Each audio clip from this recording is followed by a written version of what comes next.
भारत पूरे विश्व भर में अपनी अनोखी संस्कृति व परंपराओं के लिए जाना जाता है।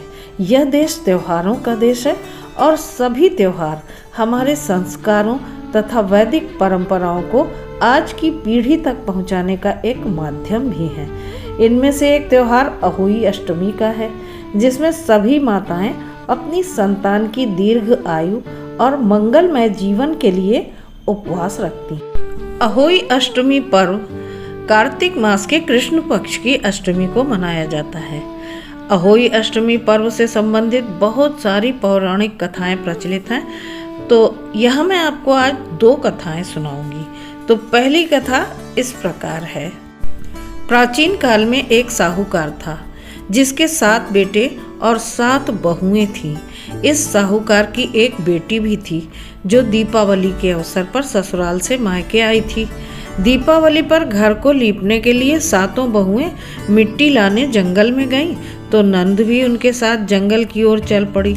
साहूकार की बेटी जहाँ से मिट्टी ले रही थी, उसी स्थान पर स्याहू अर्थात शाही अपने 7 बेटों के साथ रहती थी।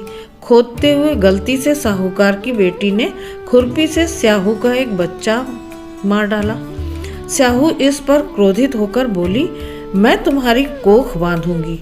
स्याहू की यह बात सुनकर साहूकार की बेटी अपनी 7 भाभियों से एक एक करके विनती करती है कि वह उसके बदले अपनी कोख बंधवा लें। सबसे छोटी भाभी ननद के बदले अपनी कोख बंधवाने के लिए तैयार हो जाती है।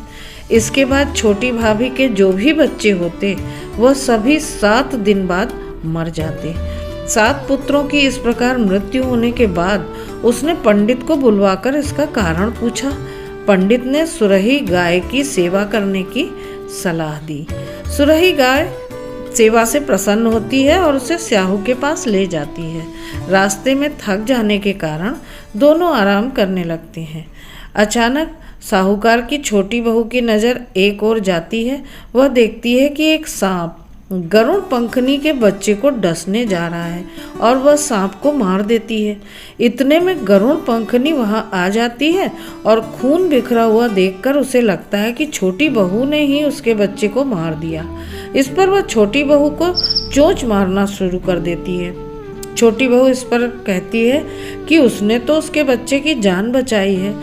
गरुड़ पंखनी इस पर खुश होती है और सुरही गाय सहित उन्हें स्याहू के पास पहुंचा देती है। अब स्याहू छोटी बहू की सेवा से अत्यधिक प्रसन्न होकर उसे 7 पुत्र और 7 बहुएं होने का आशीर्वाद देती है। स्याहू के आशीर्वाद से छोटी बहू का घर पुत्र और पुत्र की वधुओं से हरा भरा हो जाता है। अहोई अष्टमी का अर्थ एक प्रकार से यह भी होता है कि अनहोनी को होनी बनाना, जैसे साहूकार की छोटी बहू ने कर दिखाया था। दूसरी दंत कथा के अनुसार एक बार एक औरत अपने 7 पुत्रों के साथ एक गांव में निवास करती थी। एक दिन कार्तिक महीने में वह औरत मिट्टी खोदने के लिए जंगल में गई। वहां पर गलती से उसकी कुल्हाड़ी से एक पशु के शावक की हत्या हो गई। उस घटना के बाद उस औरत के 7 पुत्र एक के बाद एक मृत्यु को प्राप्त हो गए। इस घटना से दुखी होकर उस औरत ने अपनी कहानी गांव की हर एक औरत को सुनाई। एक बड़ी औरत ने उस औरत को यह सुझाव दिया कि वह माता अहोई अष्टमी की आराधना करे। पशु के शावक की सोते हुए हत्या के पश्चाताप के लिए उस औरत ने शावक का चित्र बनाया और माता अहोई अष्टमी के चित्र के साथ रखकर उनकी पूजा करने लगी। उस औरत ने 7 वर्षों तक अहोई अष्टमी का व्रत रखा और आखिर में उसके 7 पुत्र फिर से जीवित हो गए। अहोई अष्टमी व्रत का महत्व जान लेने के बाद आइए अब जानते हैं कि यह व्रत किस प्रकार किया जाता है। उत्तर प्रदेश, हरियाणा व उत्तर भारत के अन्य राज्यों में अहोई अष्टमी का व्रत इस प्रकार से मनाया जाता है। सबसे पहले तो प्रातःकाल सुबह जल्दी उठकर स्नान करने के बाद कुछ फल इत्यादि खाते हैं। मंदिर जाना अथवा घर के मंदिर में पूजा करना होता है। पूरे दिन निर्जल व्रत रखना भी प्रचलित है। शाम के समय बच्चों के साथ बैठकर अहोई अष्टमी माता की पूजा की जाती है।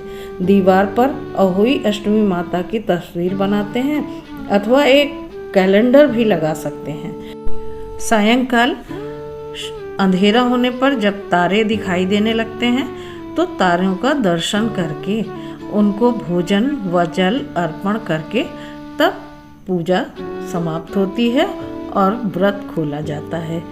तो कैसी लगी आपको मेरी ये कथाएं? इस तरीके की लोक कथाएं, धार्मिक कथाएं और पौराणिक कथाएं सुनने के लिए आप मेरे चैनल पर मेरे साथ बने रहिएगा। फिर मिलते हैं अगले वीडियो में किसी नई कथा के साथ। तो प्लीज़ अगर आपने मेरे चैनल को सब्सक्राइब ना किया हो तो सब्सक्राइब कीजिएगा। और फिर मिलते हैं, तब तक के लिए आप सभी को अहोई अष्टमी की बहुत बहुत शुभकामनाओं के साथ नमस्कार।